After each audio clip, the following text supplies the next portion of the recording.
Good morning. Good morning. Good morning. We are back unexpectedly.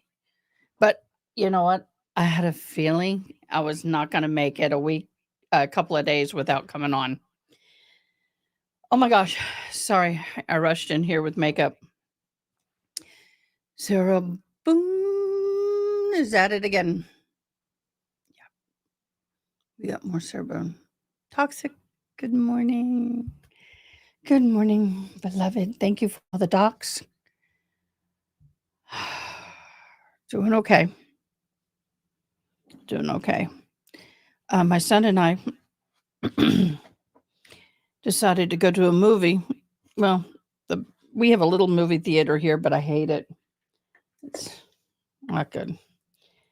So we go to San Antonio, about an hour's drive, go to the movie.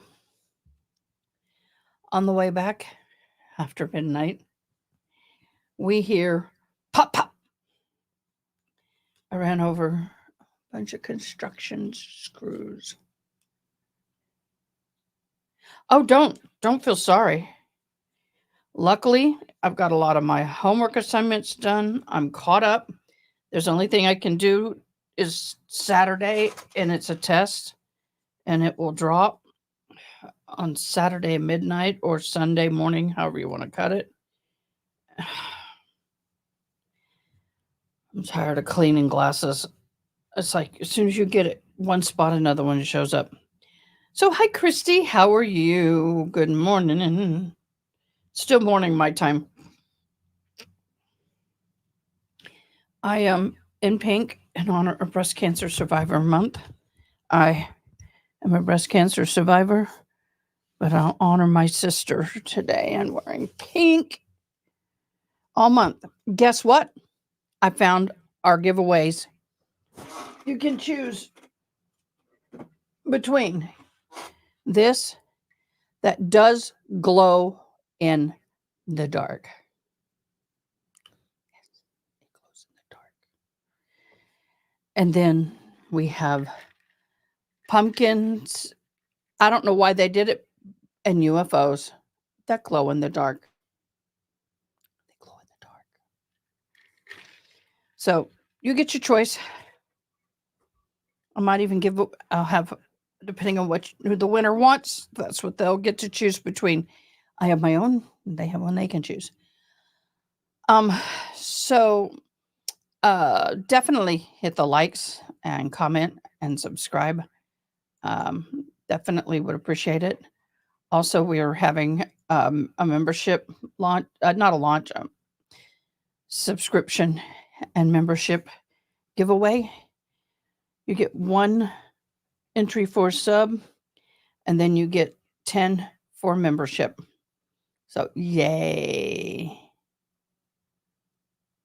Definitely cool. Let me get back to comments. Good morning. Hit the like on your way in and share the stream. It's free. Exactly. Okay. I got to turn me down in my hearing aids. It's too loud. I don't want to hear me that much. Okay. So we have 1, 2, 3, 4, 5 document drops.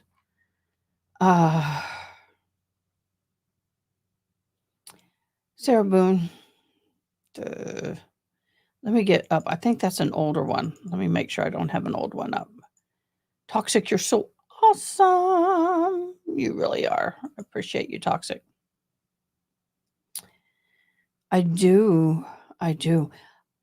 So we are just days away from this trial. It does appear that we are going to go to trial. The only chance that we had of it not going to trial was if they could not get a deposition from a witness. Now, that still could happen. They were supposed to get it done this week, but if they didn't, but they can also do depositions during the times of during weeks. They have other lawyers on the team who can give depositions while the case is undergoing its jury selection and such. Okay. Why do I have a 2 up here? We don't need filed on E2. No. filed onto. Today's the 3rd, right? Yeah, we do need to go over that. We do. Oh, defends the motion right to hear.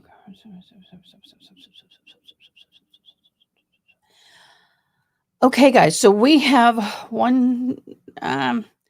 They have an electronic. Some of this stuff is just electronic filings back and forth. I'm not going to go over there. Today is the 4th. You are right. I'm getting there. I didn't go to sleep till after 3 this morning. Okie dokie. Let's get going. Let me share this. You know the song? Ba-da-da-dun-dun-dun. I'm all about that bass, no treble. Sarah Boone, the theme for today for her is I'm all about the makeup. I'm all about my looks, no trial. You know, that's one thing that's bothering me, I guess.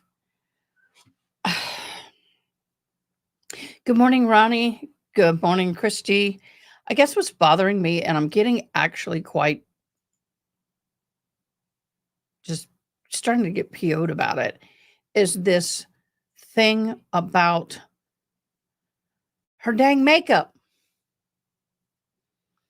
I'm like, why?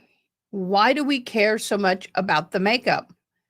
Why aren't you putting this much effort into your defense? I'm like, seriously, dude? If you put this much energy into your defense, you might have a case. I'm trying not to sneeze. Ain't gonna work. Sorry about that. It's just insane. I just think it's stupid. I understand that you want to put on a certain image for the trial. Good for you. I mean, if you're a woman that has problem with hair growth under the chin, you should be able to shave it, that kind of thing. But this, to me, is just petty. And it is wasting so much of the lawyer's time and resources. Thank you. Thank you, G14 Classified. Appreciate it.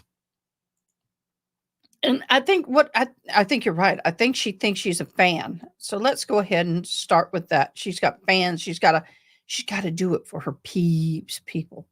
You know, she's got to keep her fan base happy. Who knows? It may be someone special in prison. I don't know. Oh, I do want to talk before we go there. Forgive me. I do want to talk before we go here about the makeup situation. Yes, the other day in court, the judge ruled she could have makeup so long as it was applied in the courtroom.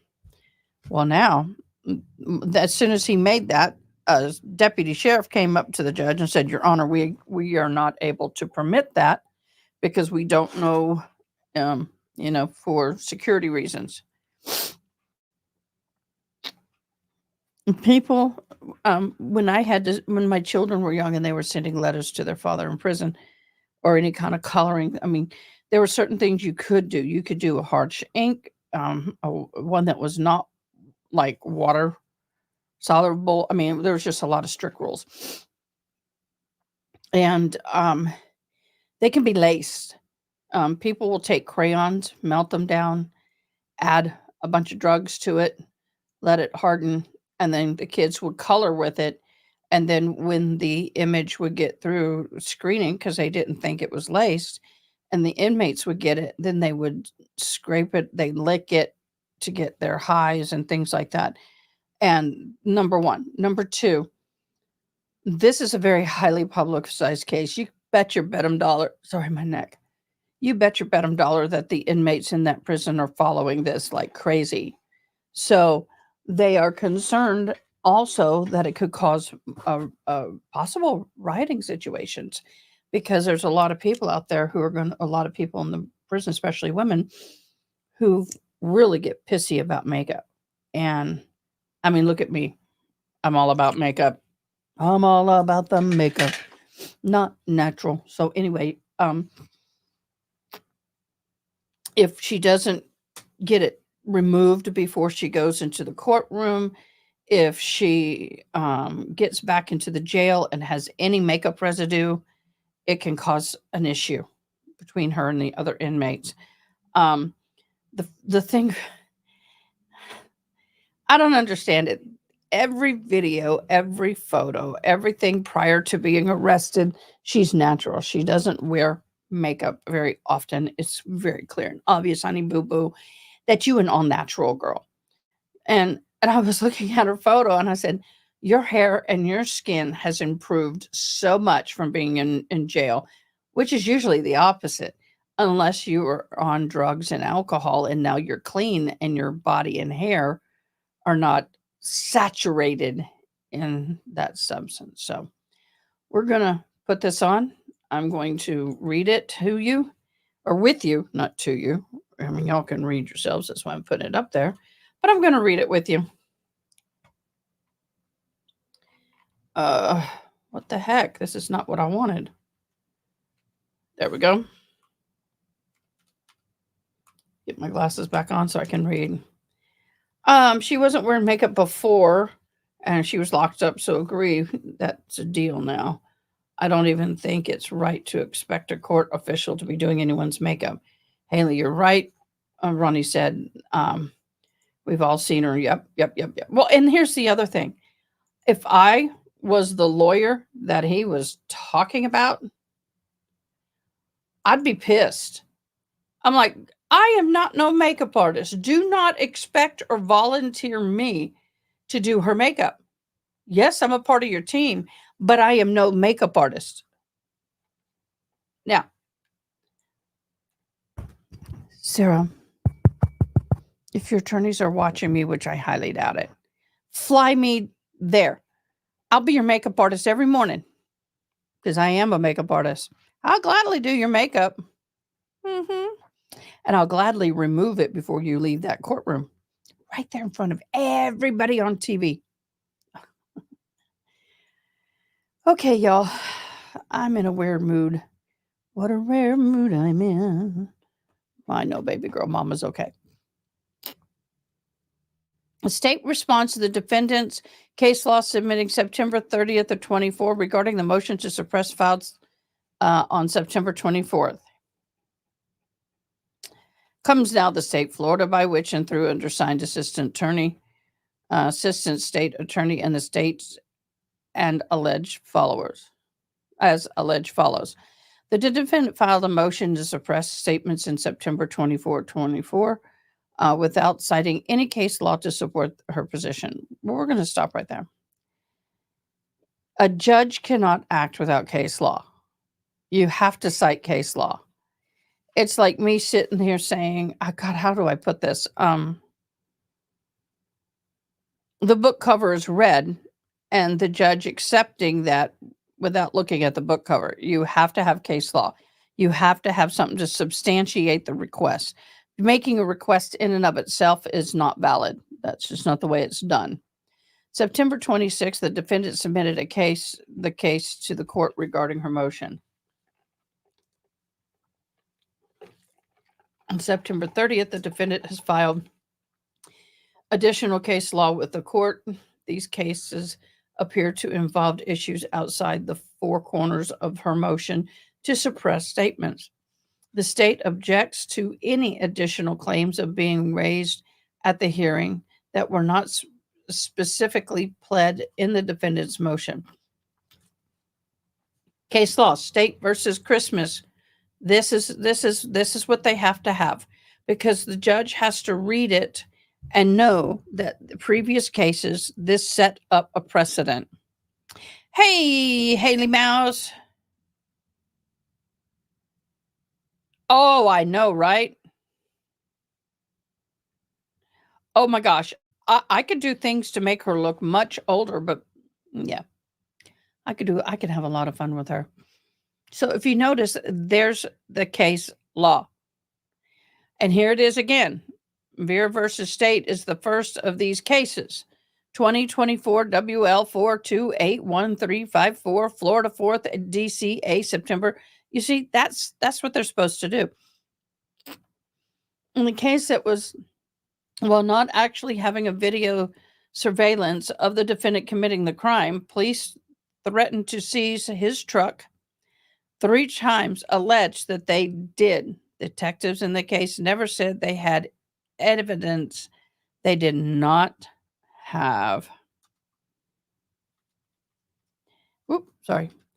And defendant declined viewing the videos she made while the decedent was in the suitcase asking to be let out. There was never any threat to the public taking any action or inaction based upon what she told them. The case is inappropriate. The defense next submitted the John versus State, while the law enforced specifically asked the defendant if parentheses at the time appointed at some point somebody gets enough and then they have to do something to defend themselves. And the defendant stated, quote, I I just flee. I don't know if you there was never any suggestion, as there was in Johnson, that the self-defendant claim was her only way out, as much less as she would not go to jail if she claimed self-defense. In parentheses, in fact, the defendant, italicized, repeatedly and adamantly declined that there was any problem that night and denied that she did it intentionally. I'm still, if anybody knows how to get that sound bite, I want the sound bite. We had a good day. A good day. She was adamant that they were having a good day. Adamant that they were having a good day. She was almost perplexed as to how this could have happened. We were just having a good day, Your Honor. I don't know what happened. That's how she switches, y'all. If you watch a previous video that she has when she's under the influence of liquid, and she interacts with the deputy or the police officer, I don't know which. She's back and forth. While the defendant was questioned about how much she had drank the night of the homicide, she stated that the reason she didn't remember filming the decedent asking to be let out of the suitcase was because of her drinking alcohol. There was never any suggestion by law enforcement that voluntary intoxication was a defense or that things would be better for her if she admitted she was intoxicated. In fact, the defendant continues to insist that she was not intoxicated, dispute having blacked out, not remembering filming what she said to the decedent while he begged for her to let him out of the suitcase. Good morning, Dawn Ellen. Welcome, welcome. There, we were having a great day, Toxic said. Toxic, give loving to that little one. Notice, too, how she switched the way she acted between female officer and male. And that's exactly right. That's manipulating. Therefore, these arguments, while outside the four corners of the motion to suppress, would not allow for the court to grant her motion to suppress either. Let's read that again. Therefore, these arguments, as stated above, while outside of the four corners of motion to suppress, would not allow for the court to grant her motion to suppress either. Outside the scope, Your Honor, the court should deny her motion to suppress the statements. Oh, I go one too many every time. I certify the copy and therefore, okay. So, I don't want to do hair and makeup yet. We'll do that less. We'll do this one next.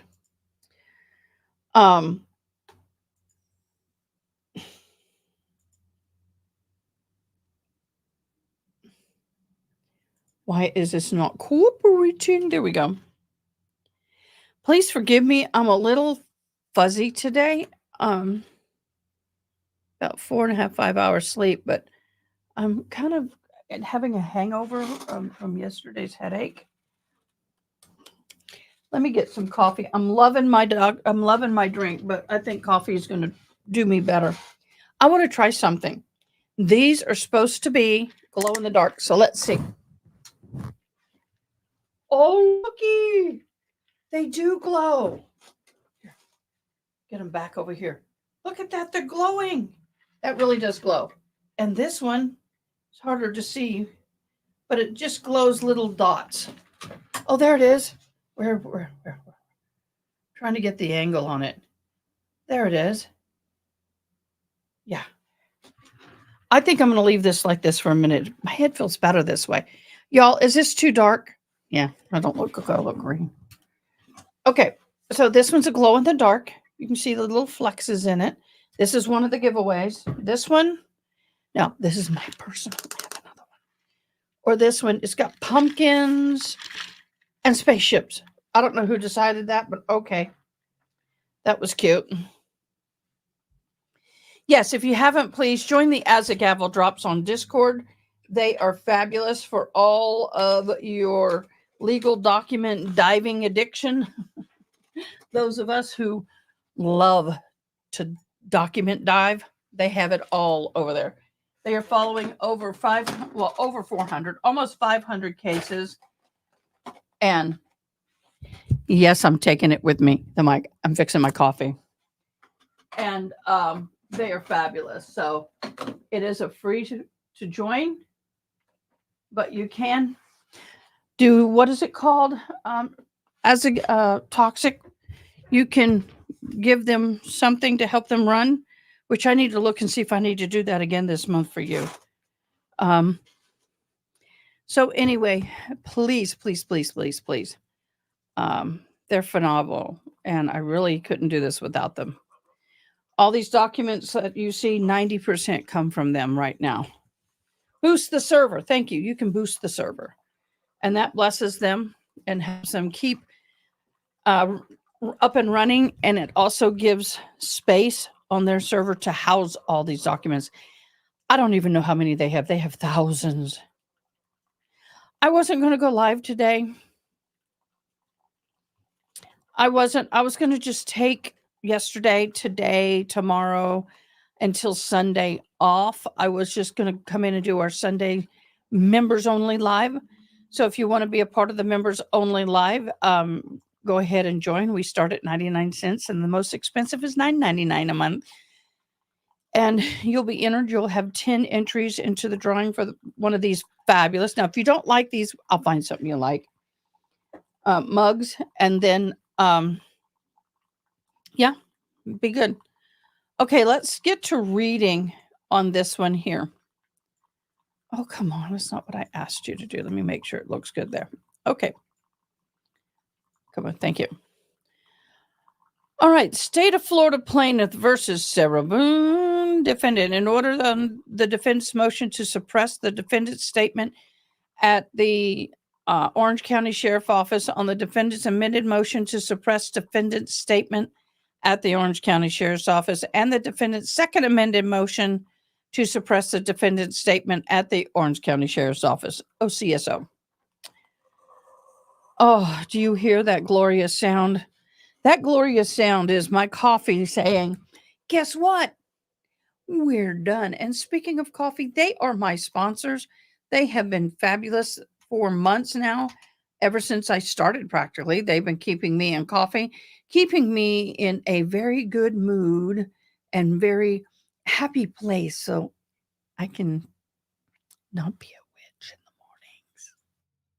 Hey, y'all, please help me welcome the Hitchman Homestead Coffee.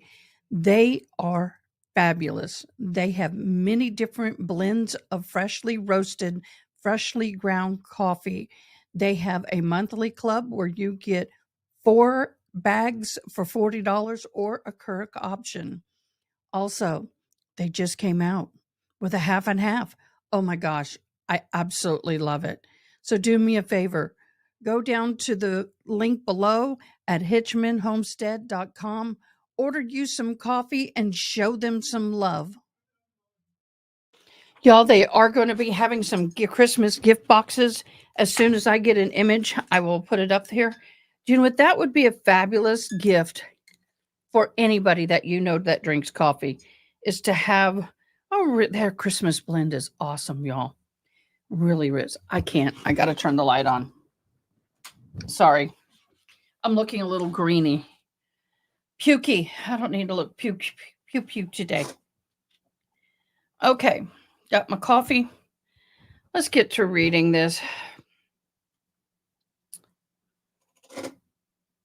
Gosh, I thought my coffee was still going for a minute. I was going to have a heart attack. Okay. Y'all ready? I don't know how many pages this is, but it looks like it's going to be fun.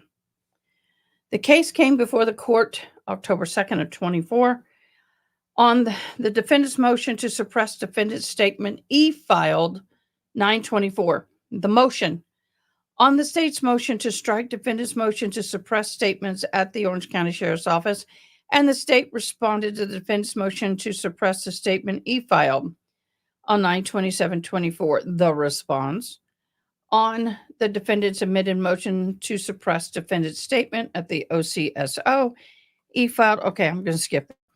The court having viewed, this is the decision. Okay, y'all ready? Okay, here we go.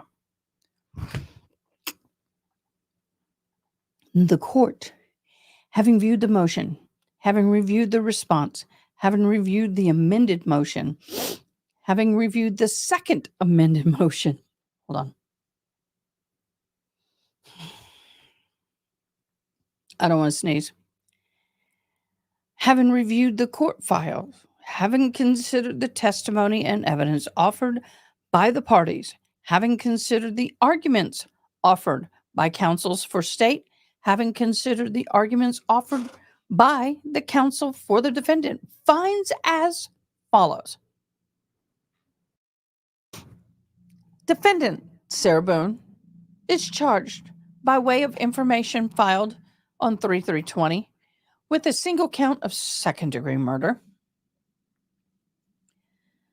On February 24 of 2020, the defendant called 911 after finding her boyfriend, George Torres, unalived or deceased. We can do deceased. I think that's okay if we do deceased.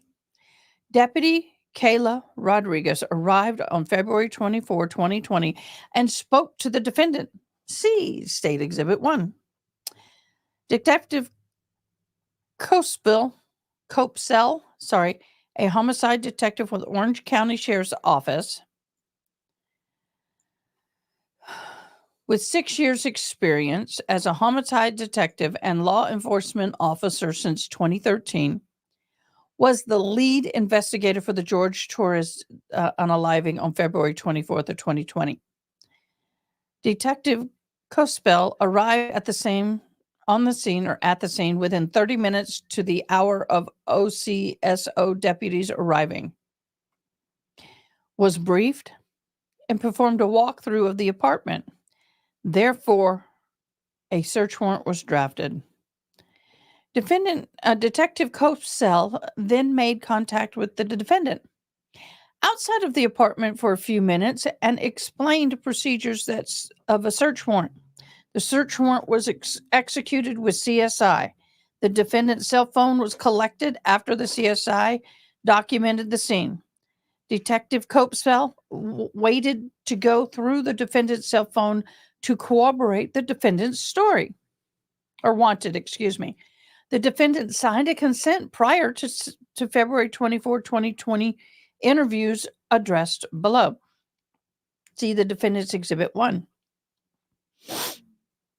Detective Copesell did not look at the defendant's cell phone, including any videos prior to the interviews addressed below, as a digital forensics did not arrive until approximately 7 p.m. Why is all this important? It is vital that they lay out the order in which things happened, because if things happened prior to that search warrant being approved, being the moment that that wet ink was signed, if they did anything prior to that, it could not be entered as evidence. Yes, also be sure to verify your account when you join the Avogaz as the gavel drops, or you won't be able to access all the information. So it's very, very, very important that they make it clear that they did not access the information on phone. Let me explain something by law.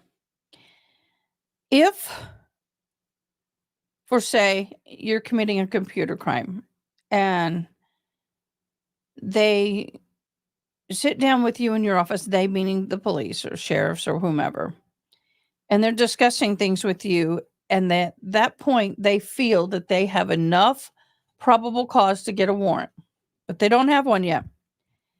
They can sit with that computer and prohibit you from touching it. They can restrict your access. Now, excuse me, as with the cell phone, they can ask for it and set it next to themselves. But they can't open it. They can't look at any information without the warrant.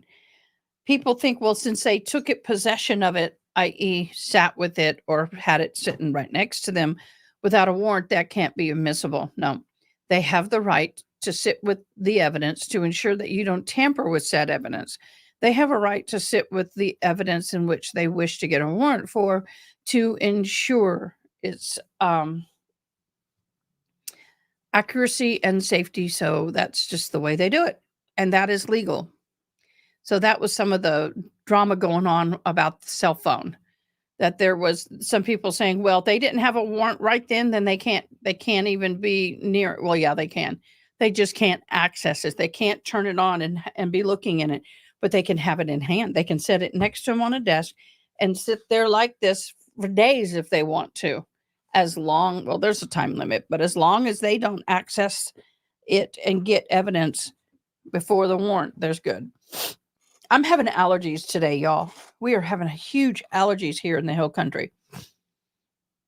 Okay, E. Detective Copesall made contact with the defendant outside of the department for a few minutes and explained the procedures. Oh, wait, we went through that. Did we?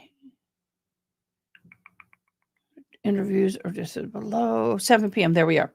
Detective Scopel said had been made contact with the defendant's ex-husband, Brian Boone. Thereafter, the detectives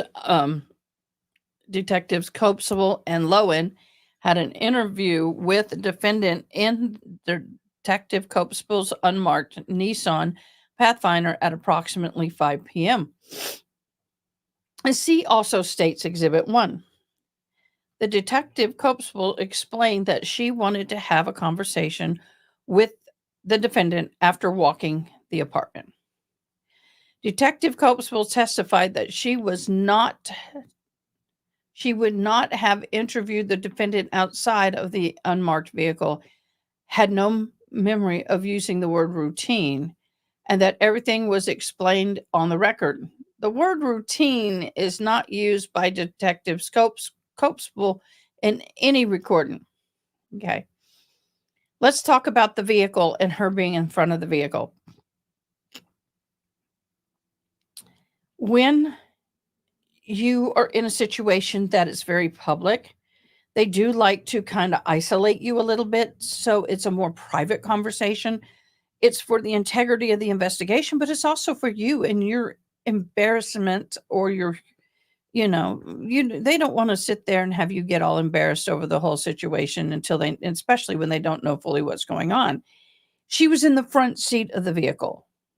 She was not in the back of the vehicle where she could not get out on her own initiative. She could have opened that door at any time and stepped outside that vehicle. In fact, I think the door was left open, if I remember correctly. Not sure, but if I remember correctly, I thought they said that the door had remained open. So by putting her in the front seat of the vehicle, it's just a place to sit down and have a conversation. And it's private. Versus they could not go into the house because the house is the full apartment is a crime scene. Where else are they going to sit down? Not only that, the pregnant woman sits in the back of the vehicle, the detective. So to me, this is not a restraint of movement. She's not detained.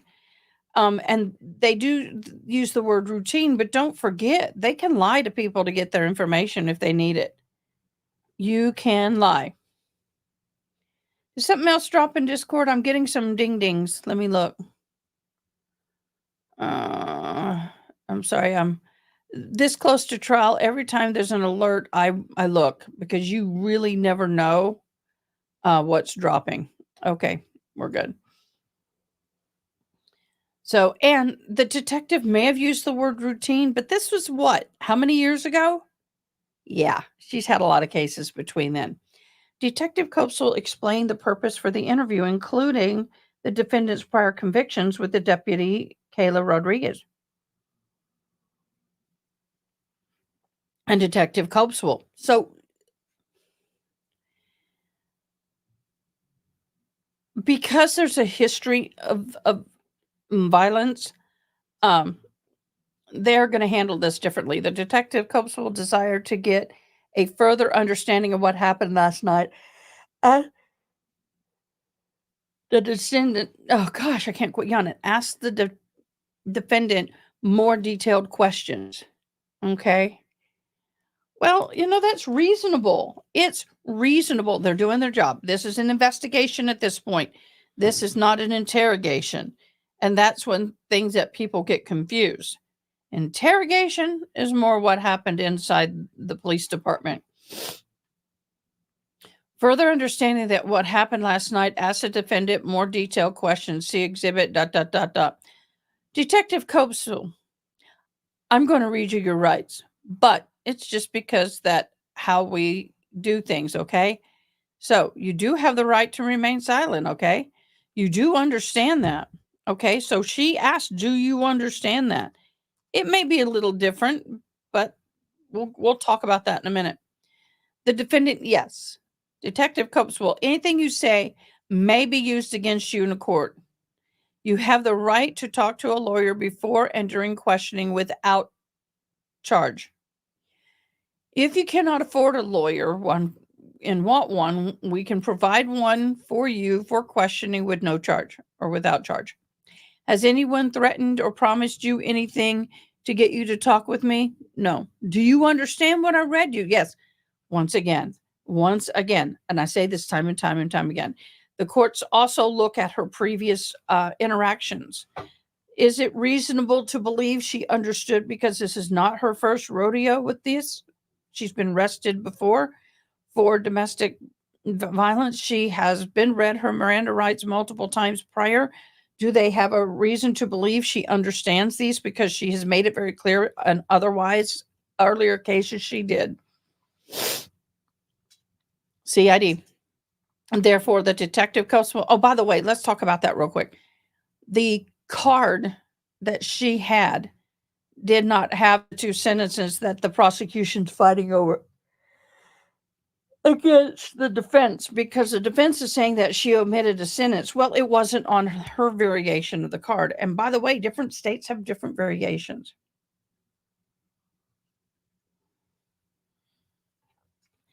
Therefore, I'm going to get me something to wake me up. The detective Copesell interviewed the defendant again after the initial digital record memory was full. A separate recording was initiated.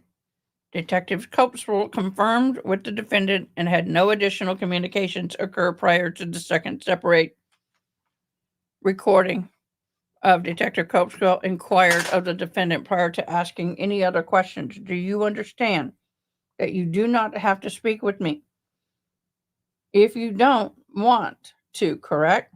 Yes. After concluding the interview, but before leaving, Detective Copesell had conversations with the defendant about coming to the OCSO, Orange County Sheriff's Office, the next day to address pending autopsy, and the Detective Copesell would have more questions.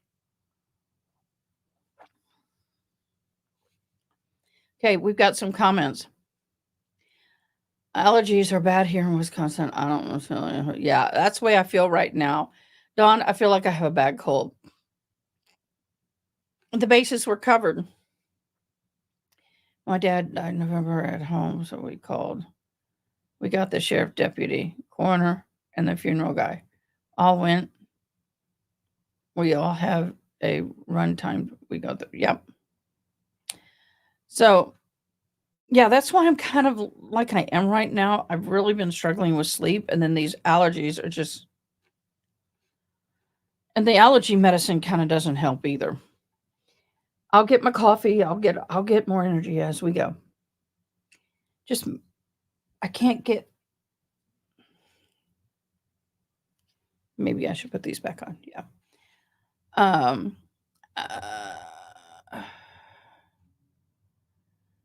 Uh, so the next detective constable did not recall speaking to the defendants about the defendant's cell phone, but had the defendant ask about getting the cell phone back.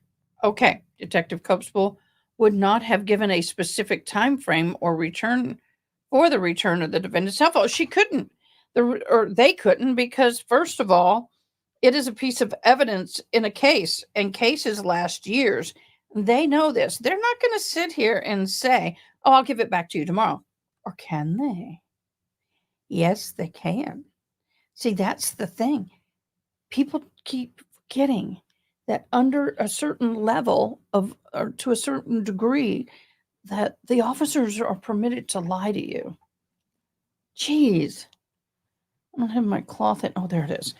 The police and detectives, in order to solicit some information, if it can be deceptive. And you know what? It's the way it is here. But I don't think they were here. I think that was more her concern of getting her phone back because she knew what was on that phone. And so that's sorry, sister. So that to me is important, that she didn't understand, but they didn't do anything wrong. Detective Kosa had no memory of receiving a call from the defendant on the evening of the 24th, and they very well may not, because it's been a long time. They would have to go back to their records and look.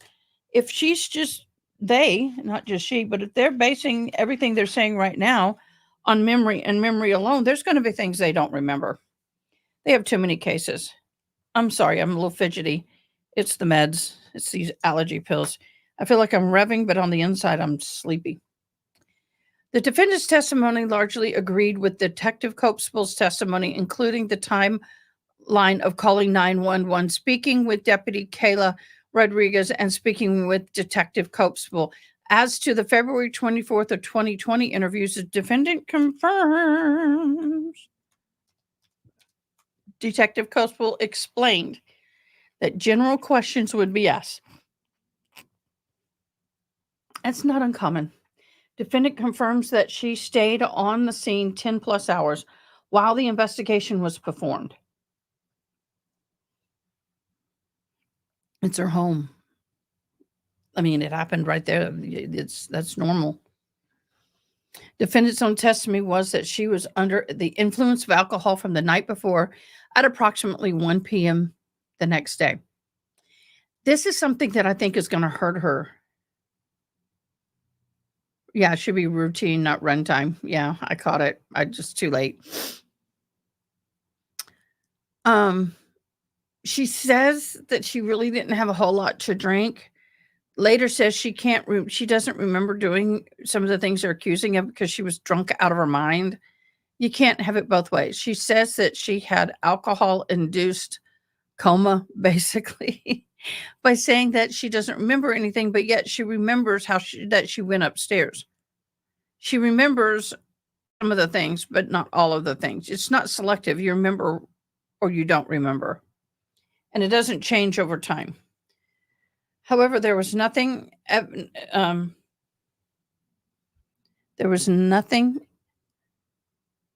evidencing defendant being intoxicated under the influence of alcohol when clearly speaking and interacting with the Deputy Kayla Rodriguez, see States Exhibit 1. Yeah, You can be tipsy, you can be hungover, you can be buzzed, but you are not so inebriated that you have like temporary amnesia. That doesn't fly. The defendant's statement of Jay, by the way, the defendant's statement of making a call to Detective Copeswell between 9:30 p.m. and 10 p.m.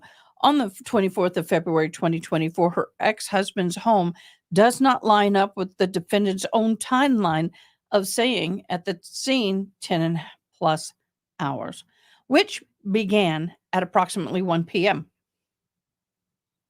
Court finds this statement lacks credibility.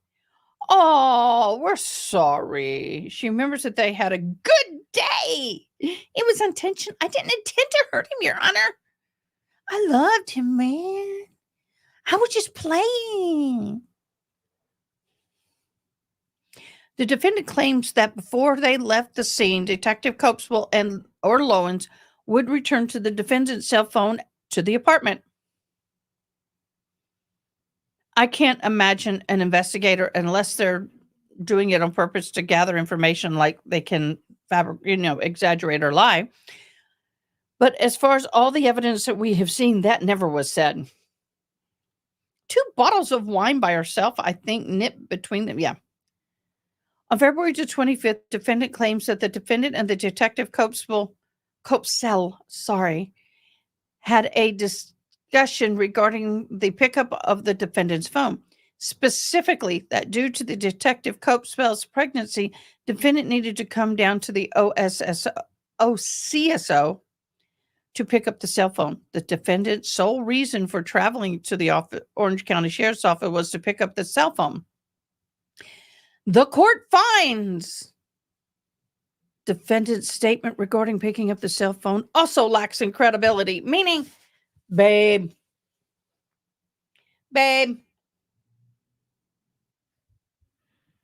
The court finds that the statements lack in credibility. In layman's term, girl, you lying. L. On February 25th of 2020, after Detective Copeswell reviewed some of the extraction of the defendant's cell phone by digital forensics and intended the autopsy, God, she's got a strong stomach, pregnant. Detective Copeswell approached the defendant in front of her child at her ex-husband's home. Defendant's worried and concern about her son was addressed with Deputy Kayla Rodriguez. See State's Exhibit 1. The state and the defense agreed that February 25th interviews were custodial. The pith of defendant's argument is contained in the exchange during the beginning of February 25th interview. Detective Copeswell. I'm having a hard time with that today. Just let me know if anytime you need water, okay? I'm going to have you sit in the green chair. Appreciate you coming in.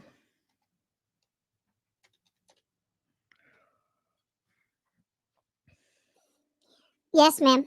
I want to ask these questions when we have a moment.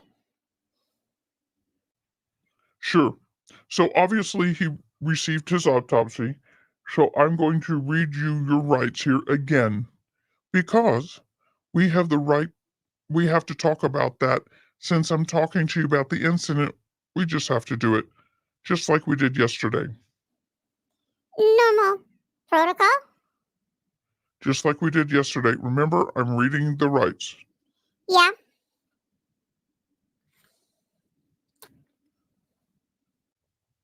Yeah, it's the exact same thing, but since I'm asking you follow-up questions, I need to read them again. Sure. All right, so you have the right to remain silent. Anything you say may be used against you in court. You have the right to talk to a lawyer before and during questioning. If you cannot afford a lawyer and want one can be provided for you before questioning without charge. Has anyone threatened you or promised you anything to get you to talk to me? No.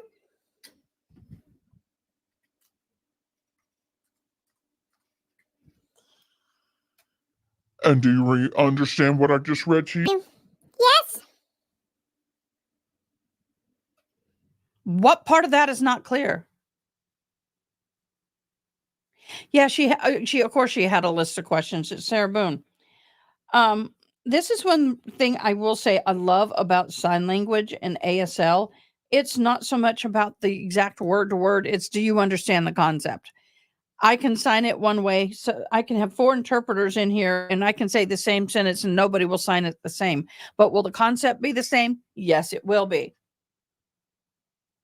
So that's why I'm not flustered over this. A lot of people are, but I'm like, the concept is there. You have the right to an attorney. If you can't afford one, one will be appointed to you. You have the right to remain silent. Anything you say can and will be against you under the court of law. Do you understand these rights in which have been read to you? Yes, done. God, I can't believe I remembered that. Jeez. So we're going to talk about the big elephant in the room. Be sure to have a Dr. Pepper. I'm just standing by. Yeah. Yeah, we got to have, we got to have a Dr. Pepper. I got to say, I feel bad for Dr. Pepper. I'm a Dr. Pepper lover, and it appalls me that they're going to have to have this attached to their fabulous product for the rest. Yeah, let's try. Okay, whether the Miranda warnings were sufficient. Let's see.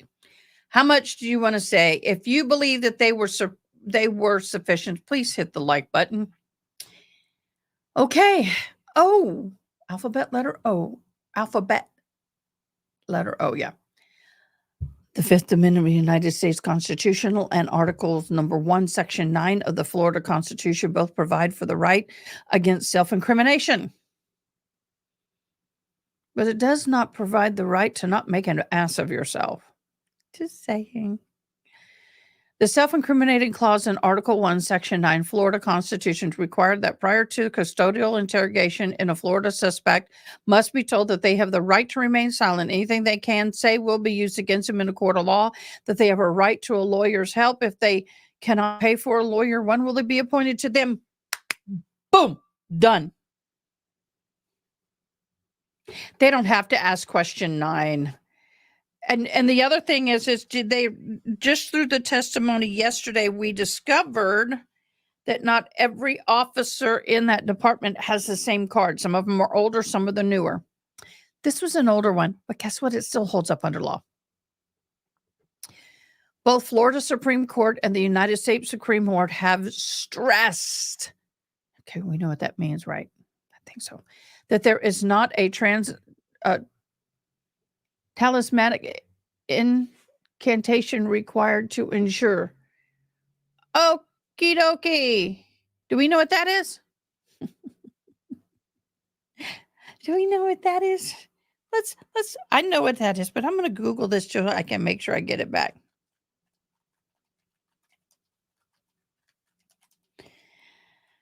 I just want to get it word for word. Something produced apparently magical or miraculous efforts. There we go. Simple. To ensure that the Miranda warnings are sufficiently conveyed. A court does not examine the Miranda warning as if construing a will or defining the terms of an easement. The inquiry is simply whether the warning reasonably conveys to the suspect his rights as required by Miranda. And it did. The crucial test for determining whether the police gave proper warning is whether the words in the context used, considering the age, background, intelligence, and an individual being interrogated, impart a clear understanding of the warning of all the rights. Good point. We're going to talk about that. What does that mean for a deaf person? I can sit there in front of a deaf person and say, I need to read you your rights. You have the right to remain silent. Anything you say can be used against you in a court of law. If you need an attorney and cannot afford one, one will be afforded to you. blah, blah, blah, blah, blah, blah. They're not going to get it. You got to have an interpreter. And they can go, well, we gave it to in writing. Well, their English reading skill may not be at the level that required to understand that. I mean, if people don't understand, it's what can they understand? If you have someone that's arrested that is has mental illness or lack the mental capacity to understand some of the words, or you have someone that has a language barrier and you don't provide it in their native language, then yes, Houston, you have a problem. Right here, it says, I'm going to move this back in front so I can see it better.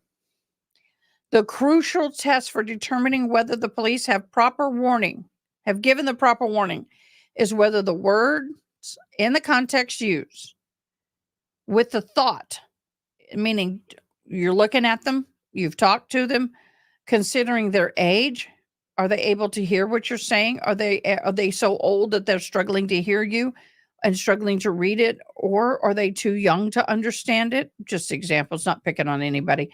Background and intelligence of the individual being interrogated, meaning a clear, understanding of what's being read to them or said.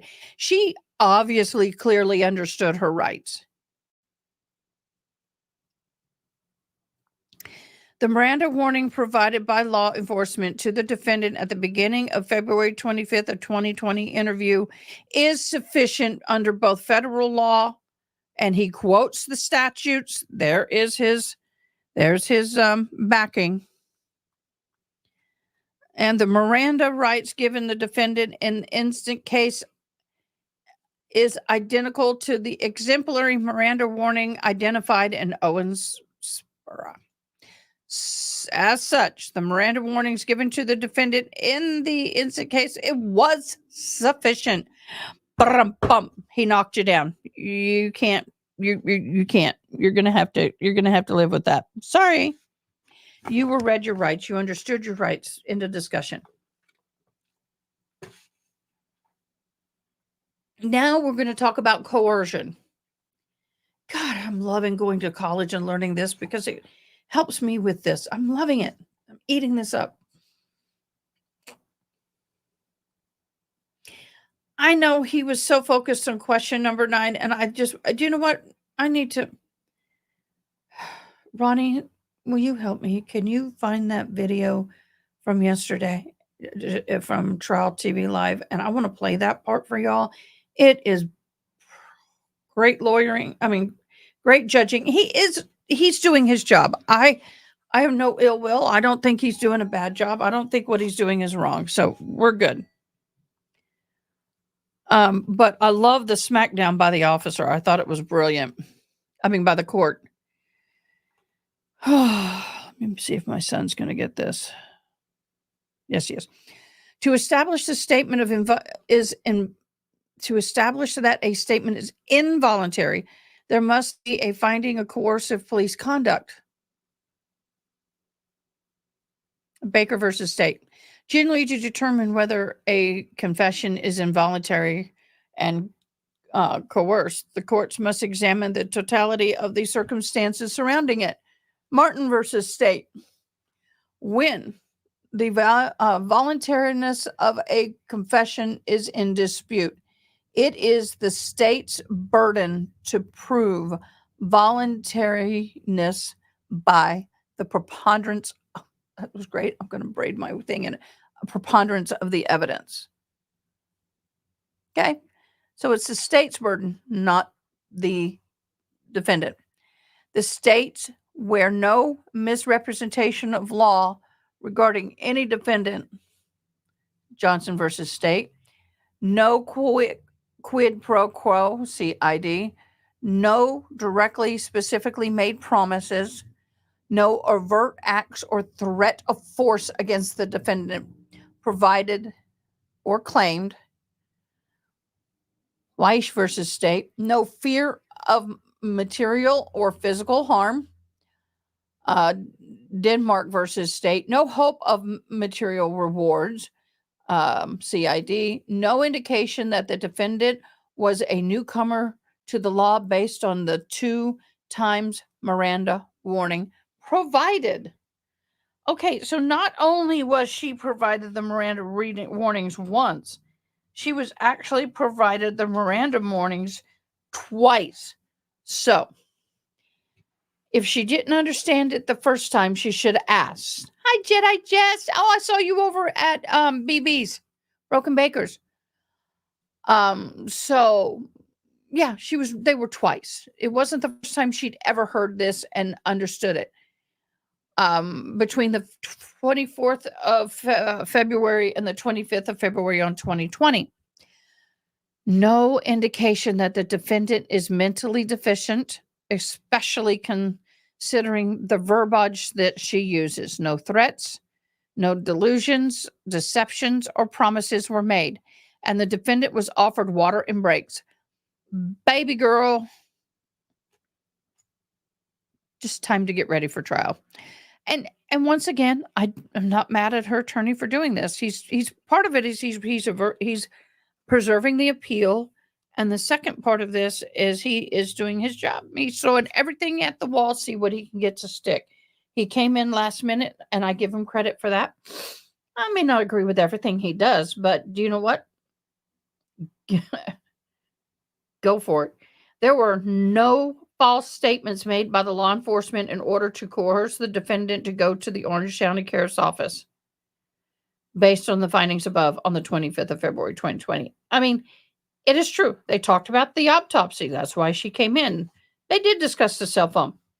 It wasn't like they were saying, hey, we have money here for you and you need to come pick it up, when there was no money there. No money was involved in the case. No money was in his possessions. May not be the best example, but that's all I can come up with at the top of my head. There were no false statements made by law enforcement in order to coerce her there. Under the totality of the circumstances, the defendant's statements of February 25th of 2020 were not coerced. He's doing his job. I just wish the man would cite some dang case law in the motions. Yeah, I agree, Jedi Jess, but I'm not wondering if maybe these motions are being filed. I mean, they're just spitting them out, and he's just pulling an old man brain cramp. I don't know. I'm trying to give him the benefit of the doubt. Whether the defendant's statements on February 25th, 2020 were voluntarily made. X. A statement is not compelled within the meaning of the state or federal law if an individual voluntarily, knowingly, and intelligently waives his constitutional privilege. Y'all, I'm telling you. Miranda versus Arizona. The state must provide by a preponderance of evidence that the defendant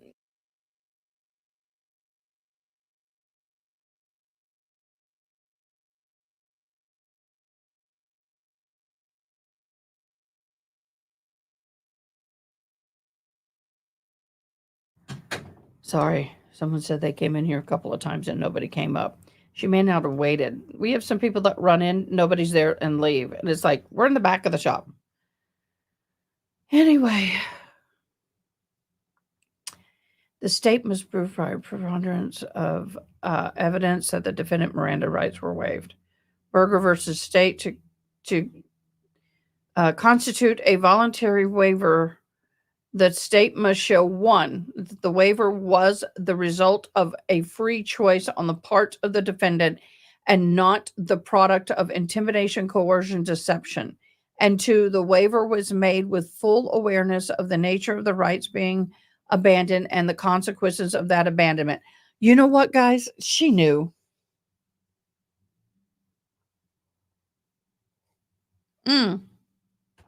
He is doing everything he can to appease her. He is.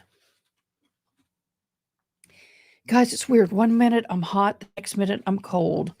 But the pressure of the fan is not playing nice. How do y'all like my cup? I gotta take my little, I gotta let my little UFO dude lay there and do his things. I kind of like these little toppers that they're starting to come out with. I'm not drinking their coffee. I have a fabulous coffee sponsor, but I will get the cups. Oh, that feels better. So let's look at this.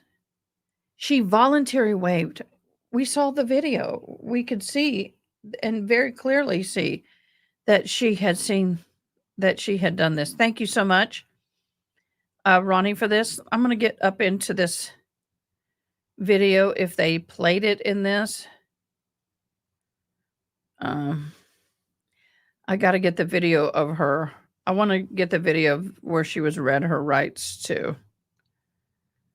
Okay, so we're going to watch this video when we're done with this, because once we go through all this, I think a lot of this will be clear, especially if you've not seen the video. Ronnie, one last favor, beloved. I love you so much. Thank you so much. Can you find the interview video for me, please? I know I can get it, but I just doing all of this at once is kind of hard. If you can post that too, whenever, just give me a heads up in the chat on the live that you've posted it. Thank you. Okay, so only if the totality of the circumstances surrounding the interrogation reveals both a uncoerced choice. She was not promised anything. She was not threatened. So the only threats that were made was that she said that her ex-boyfriend's family is going to unalive her. It's at the beginning of the interrogation. Jedi, just thank you. Let me go look at it.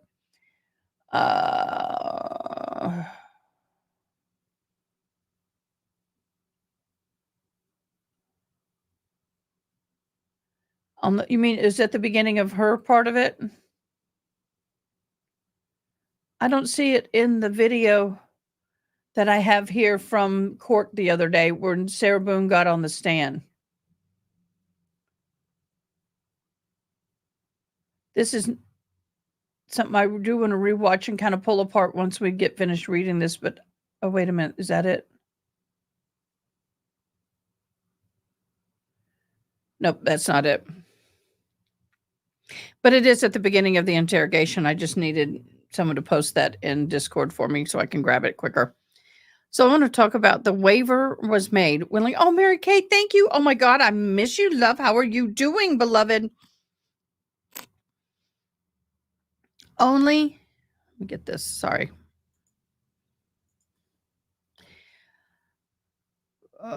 Only if the totality of the circumstances surrounding the interrogation reveals both an uncoerced choice. It was. Why? Factors relevant to consider including, 1, the manner in which the Miranda rights were administered, including any cajoling or trickery. They didn't trick her. They didn't control her they were just flat out, hey, we did this yesterday. We're going to do it again today. Are you okay with that? Let's go. Plain and simple. That's how I saw it. I didn't see it in a manner in which that she was coerced. Oh, you're awesome.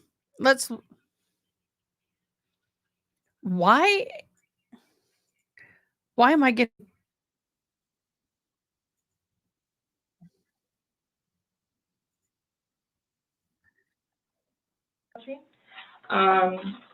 and I accidentally hit it twice. Okay, I got it up. Thank you, Ronnie. You are rocking it. I appreciate you so very much, beloved. I'm going to move these over here. Let's get this up on screen. I just want to really dissect this because it is vitally important that now that we have what we have in front of us, I want to watch this.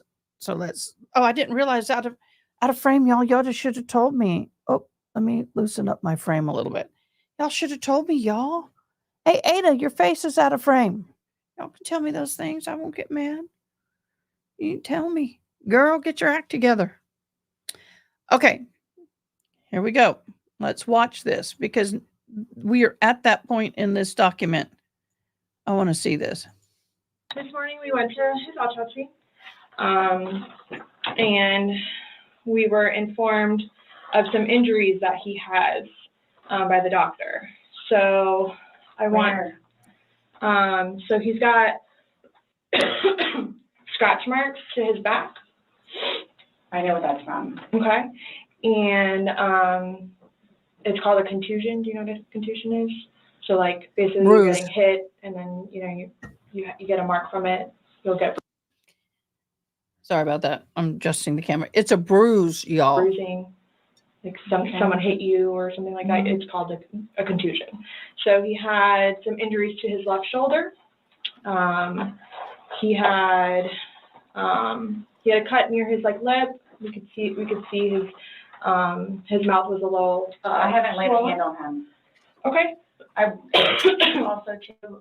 He fell off my son's bike, Okay. so I don't know. And he's notorious for running into the wall or the hall tree. So Okay. Okay. What about the scratches?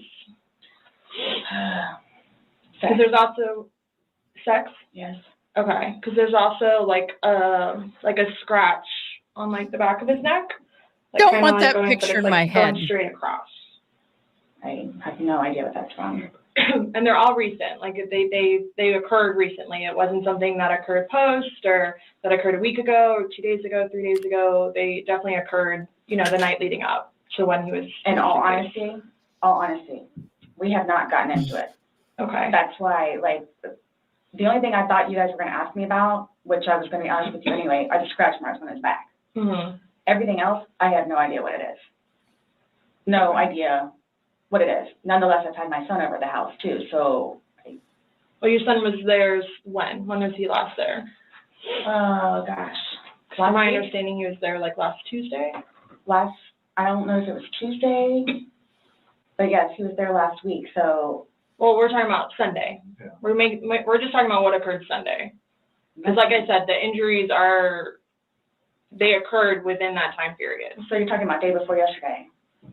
Sunday leading into Monday.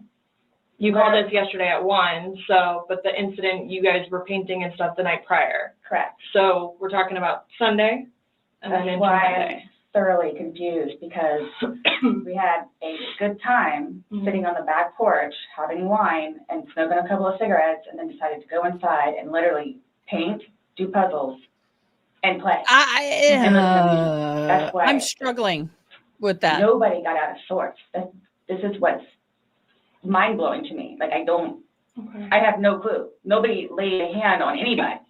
He also had, on the left side of his forehead, he had basically bruising, and on his head and skull. I have no idea. As if something hit him. I considered have not force touched him. trauma. I have not touched him. I have not touched him. Then how would you get those injuries? Tell me and we'll both know. I have not touched him. Yesterday, when we took photographs of your overall body, and they did the buccal swabs, did they go under your fingernails? No. Okay. Are you willing to let us Absolutely. swab underneath your fingernails? Go Okay. for it. Whoa. I have no idea, and I don't want to seem out of. Okay. If we're looking at her ability to reason, was she being coerced? Was she or is she in a mental position, mentally, educationally, ... that she does not understand what she's volunteering to? We right now have just seen that is not the case. She didn't even take a split second to think about whether or not I want to give my DNA and whatever's under my fingernails to somebody to convict me. If anybody asking to take a fingernail scraping and you're not a victim of a really bad situation, like the R word, no.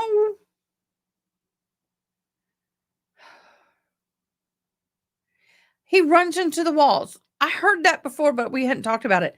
How many of us, and you can show yes by hitting the like button, how many of you believe that this man just loves to walk into walls? What? Oh, that's bad, y'all. Why did you tell me that's bad? I know I didn't do a good job at my hair. I know I'm struggling today with it. There we go. How many, if I knew somebody, my boyfriend or spouse or whatever was walking into walls, we'd be in the ER. There's something wrong, honey. Walking into the ER.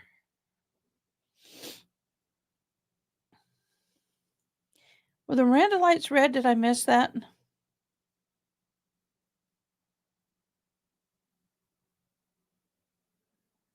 Okay, let's go there. The injury, right?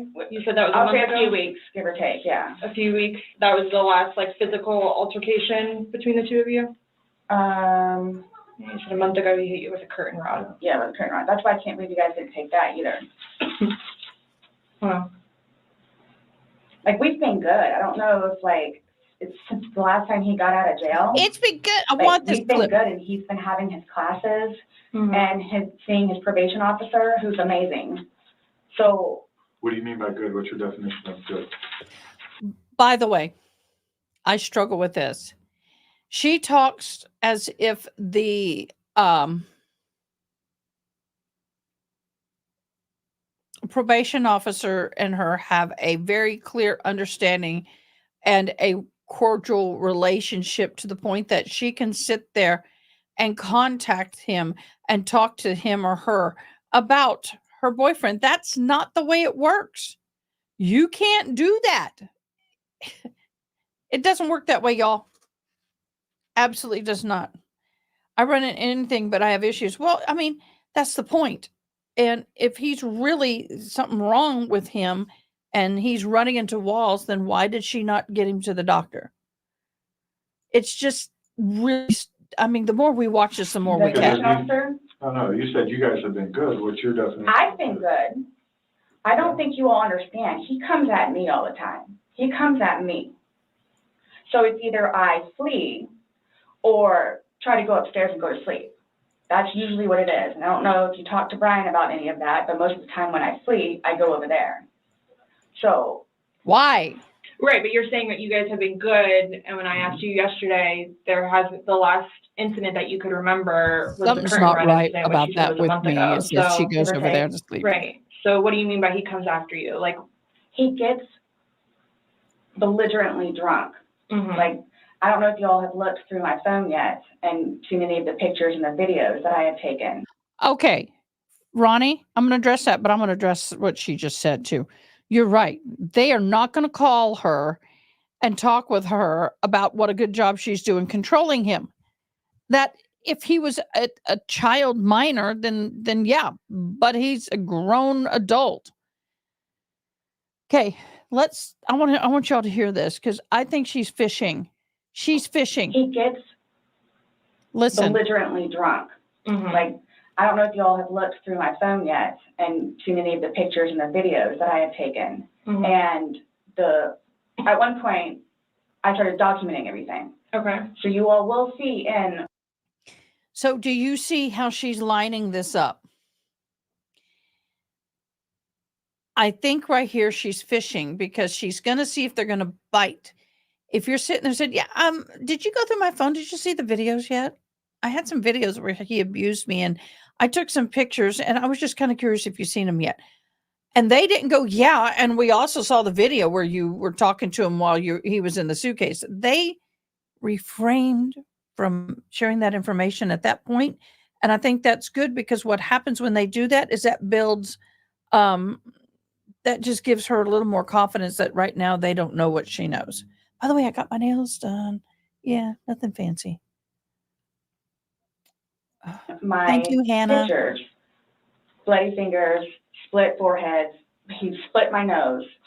I've got this. Right. I don't know if Brian told you about it, where I had to have almost I had one really bad surgery, but then it got really, really, really, really bad where I had to go like 4 or 5 more times afterwards for them to tend to it, from him poking me in the back of the leg. Right. So Seriously?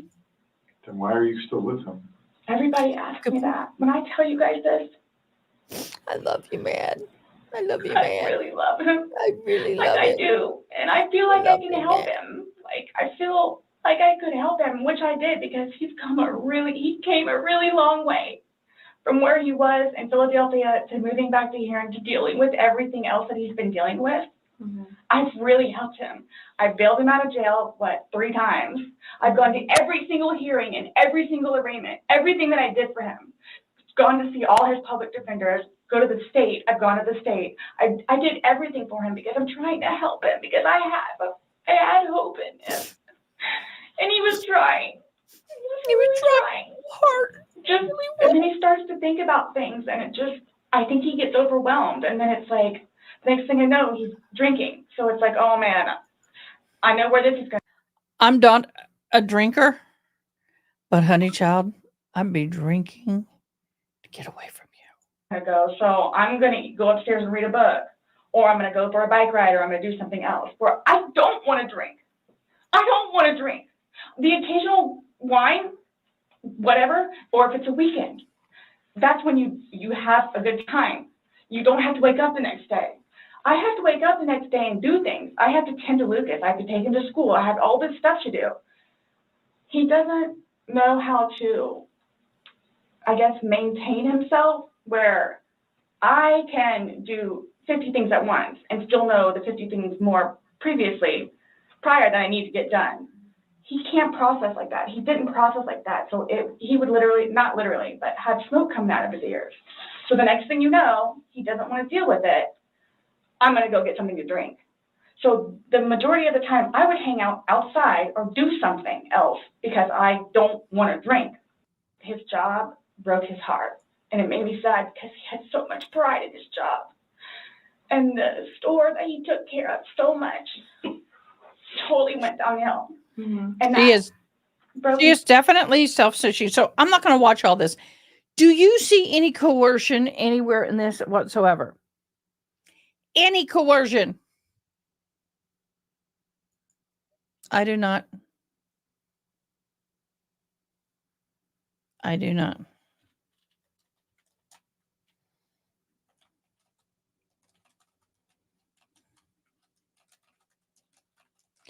And so it's almost like any juror, anybody with a mind at all is going to watch this video and say, girl, this is nowhere near coercion. This is not forced. This woman is vomiting. She won't shut up. And that's where I think the judge with this is getting to a very good point. Very good point. Okay, let's go back to this. Let me see if I can embiggen. There we go. I'll just embiggen mine a little to make it fit. Makes it easier for y'all to read. Yeah, it doesn't matter what kind of personality type you are. I guarantee you this. If you're sitting here in a room like that, you shut your mouth. Shut the mouth. Because potting or diarrhea of the mouth is only going to get you in jail. So we were on why, right? So she did waive her Miranda. The fact relevant to consider is the manner in which the Miranda rights were administered, including any cajoling, trickery. Okay, we read that one. Z. Miranda rights were administered in a normal tone and cadence. I mean, they weren't talked about like this fast and you couldn't understand what was going on. There was no rushed or urgent speech. Chaffin versus State. There was no delay in the administration of the defendant's Miranda rights. It happened at the beginning. The recorded on the recording of February 25th of 2020 interview reflects the defendant understood and acknowledged that she understood her rights. See State Exhibit 1. The defendant acknowledged that she understood the rights. Sliney versus State, 1997, Florida. Evidence supported conclusion that the defendant voluntarily waived rights to remain silent and obtained counsel when the officer read the defendant his rights. Same thing with her. AA. The court reincorporates its findings in U and V herein, which further show no cajoling or trickery. BB. The defendant was 42 years old at the time she made the statement and appeared to be of normal intelligence.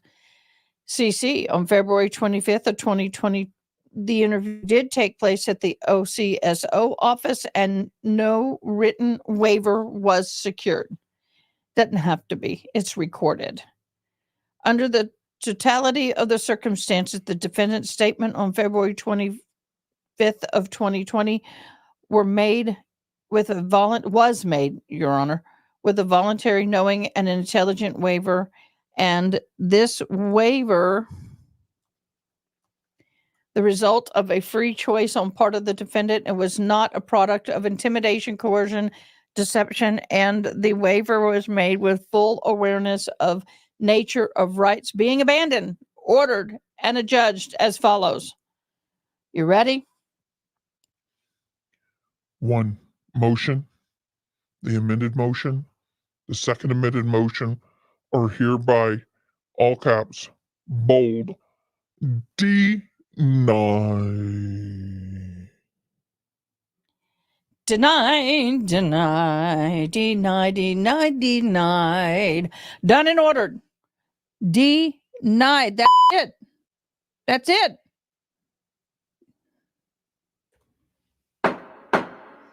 Done. No mas. Too bad. So sad. Yeah. So we are now going to go to the hair and makeup. Gosh, y'all have anything that can help me? I think this is the right one. If not, I'll fix it. Stay awake. I don't understand why I'm struggling so much. I will say, this time of year is always hard on me. The change of seasons. I'm just like ready to just curl up in a bed. Just curl up in bed. What do you think? Just have a nice nap. I'm ready for a nap. Mm-hmm. Let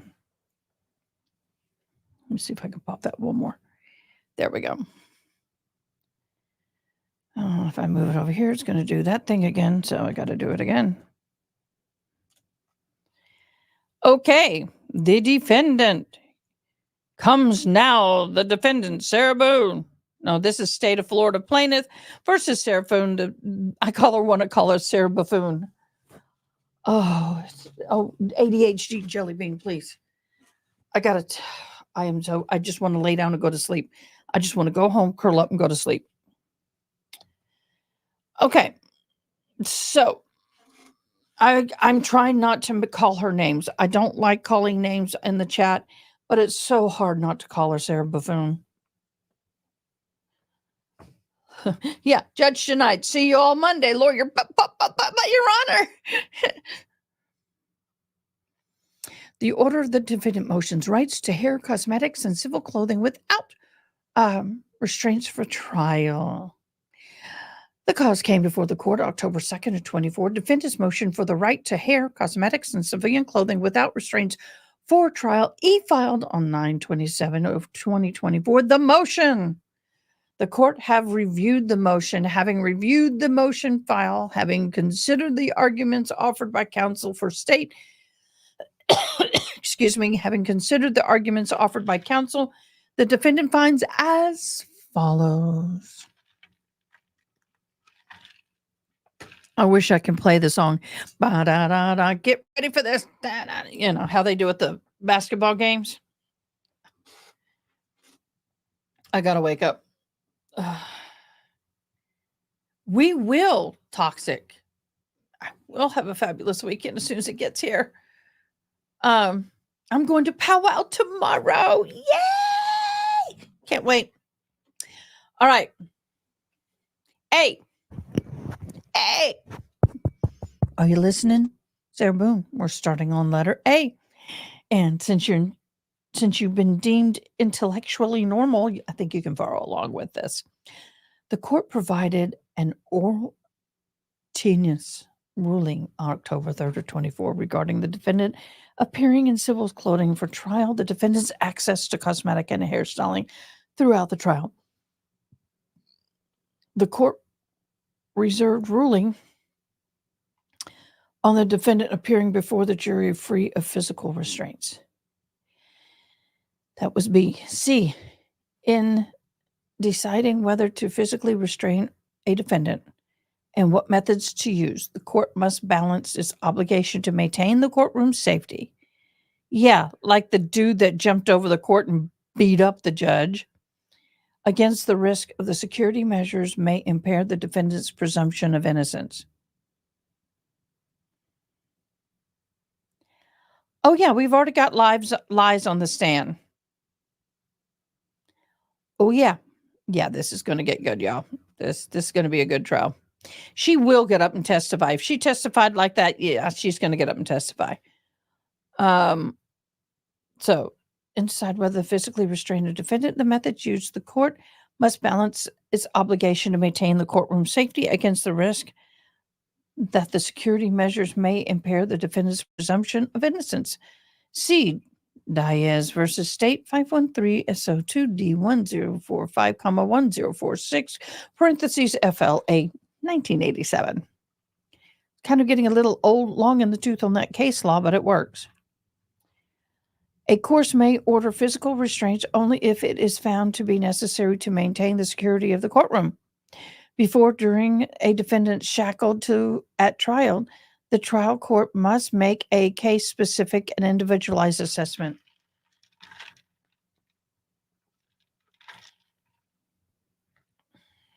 I don't know. I kind of hope everybody hopes you will.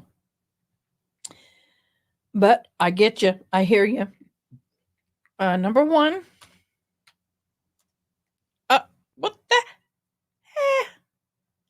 What the heck happened? Are y'all seeing what I'm seeing? Or are you on? Yeah. Dagnabbit. I lost it, y'all.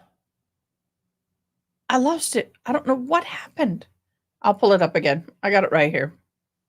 It'll be right here. Thanks to all my fabulous people in Discord who keep my documents and keep everything up. I love you guys. Y'all are amazing. I too have a Discord if you'd like to join it.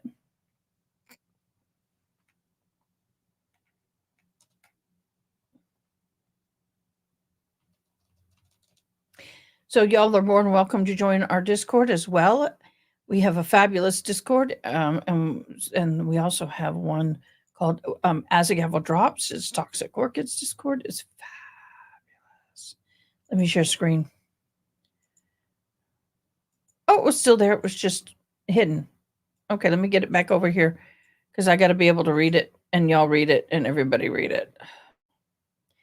If anybody knows a better program to use other than Word or PDF or whatever, that I don't have to do this between every file would be nice. Well, Paula, I'll be happy to help you one day. Really will. I have no problem with that. I got lost on Discord, but now this chick is well versed in Discord, I will say. Okay. The courts reserves the ruling on the defendants appearing before the jury free from physical restraints. Oh, I didn't get that far, did I? Okay, there we are. What? Hold on, my sister's texting me, and like I said, I don't ever ignore that woman.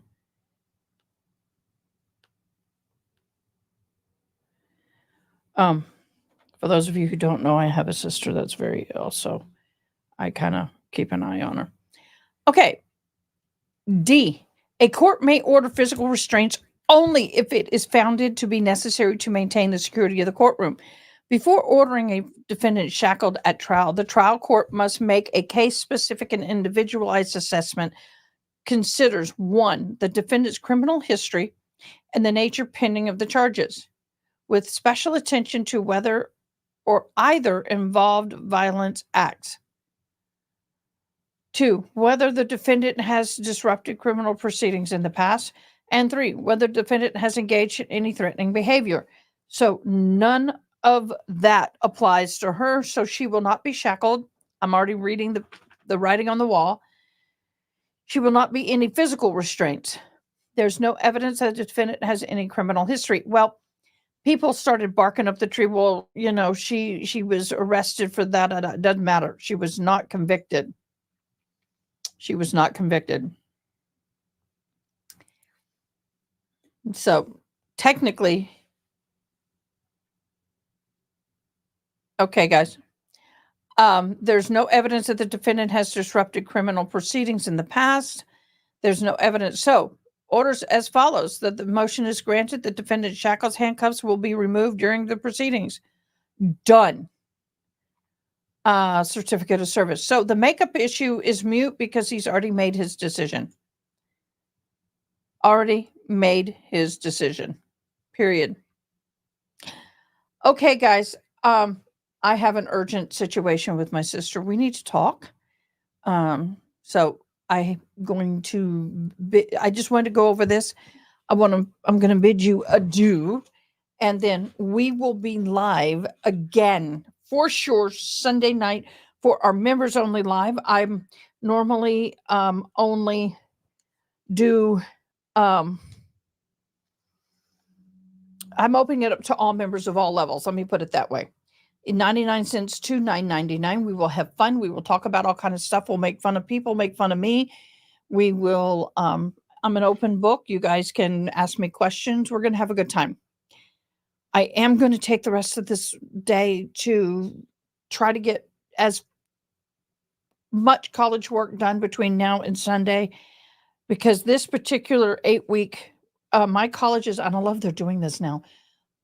Instead of taking 4 courses, 16 weeks, they're doing 2 8 weeks, 2 8 weeks, and it's a little more tight and condensed, and I'm loving it.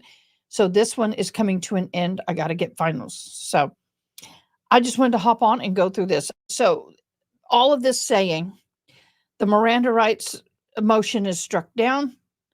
The shackles and all that will come off. She will not get makeup and hair. And she will get standard clothing, and that will be arranged between her attorneys and whomever. Okay, guys? All right. Appreciate and love you guys. Y'all have a fabulous, fabulous day. I need to go talk to my sister. Pray. With that, I'll see you Sunday. Bye, guys.